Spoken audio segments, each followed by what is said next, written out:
Good afternoon. I have an interesting fact to share with you today.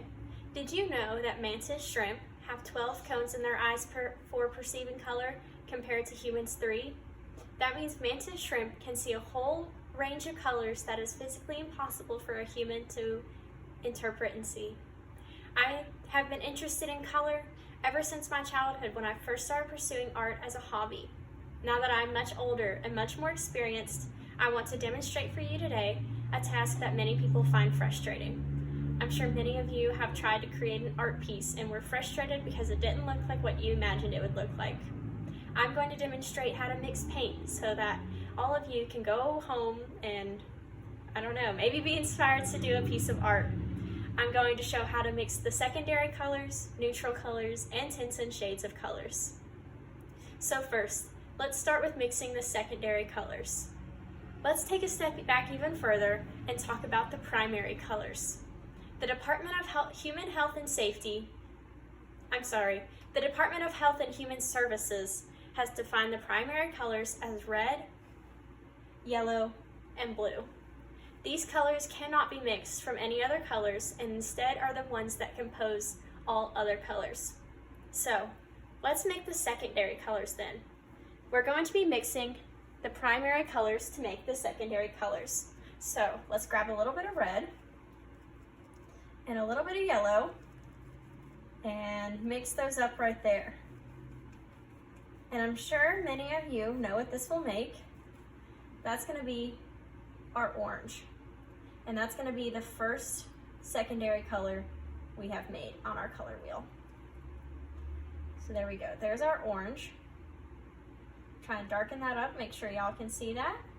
And then let's mix our second secondary color. I'm gonna rinse my brush off. It's important so I'm not unintentionally mixing colors. Dry it off a little bit. And then I'm gonna grab some yellow, plop that right there. A little bit of blue, mix those up right there. Maybe a little bit more blue, a little bit stronger. And then I'm gonna put that right there. And that's our second secondary color we've made. That's our green. It's gonna go right there in between the blue and the yellow. So there's that. And then we're gonna make our last secondary color, so that's gonna go back to our red. I'm gonna grab a little bit right there. And then our blue. And I'm gonna mix our red and our blue right there. And this is gonna make our last secondary color. And that's our violet, more commonly called purple. There we go. And that's how we've completed our color wheel of the primary and secondary colors. But I'm sure y'all have realized that's still not all of the colors that we have in the world. So I'm gonna also show you next how to make the neutral colors, like your tans and your beiges and your browns. So let me rinse that off one more time. And then get it, nice and dry so we don't run down our paints with water.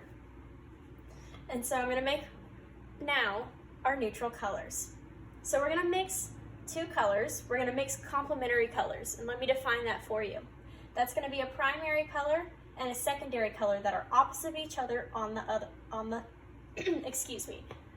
the color wheel. So that could be red and green like I'm using in my demonstration, but that could be orange and blue, purple and yellow, just opposites of each other, because that's going to introduce the effect that makes our neutral colors. They're going to cancel each other out, and that's why it makes neutral.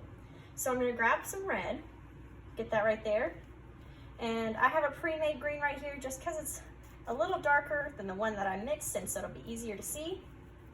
And I'm going to first add more red than green to demonstrate that for y'all. And we can see something kind of interesting here. It gets a little darker. I think I'm gonna put more green in that actually. There we go.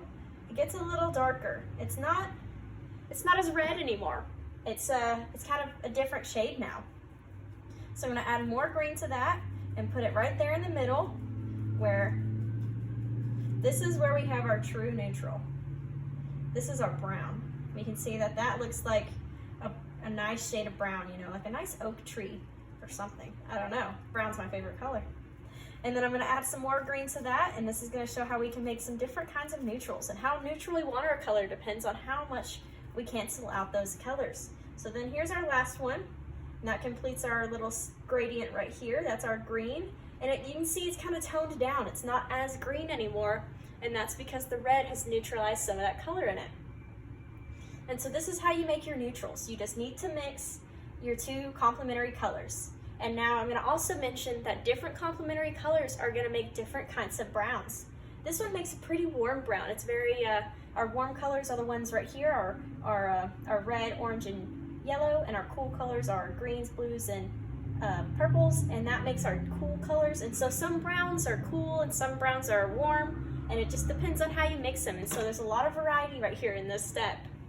And then lastly, that's still not all of our colors. So I'm going to show now our tints and shades. I'm just mixing that off real quick, or cleaning that off real quick and then drying it so that I can make our last step here. And so Merriam-Webster defines a tint as a color that has become desaturated and made lighter. Now, equally, a shade is a tint that has become desaturated but darker. And so I have our white here and our black here, and I'm going to demonstrate that. I'm going to grab a lot of white and then just a little bit of black right there, because I don't want it to get too dark. I just want a little bit of black right here.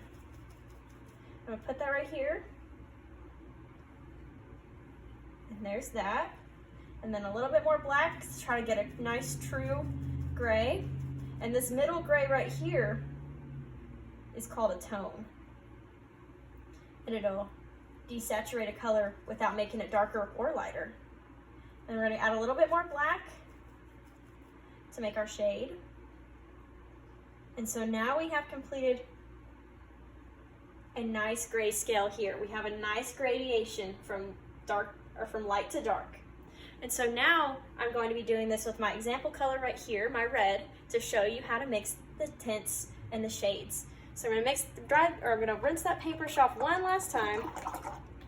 If you're going from lighter to darker, you might not need to rinse it off because the darker colors will kind of overpower it, and so it won't be as important. So I'm going to grab my red right here. Then we're going to have a lot of white again. I'm going to mix those up, and that's how I made my tint of red, because I added white to it, I desaturated it and made it lighter. And there's that. There's my my tint of red. You can see that is lighter.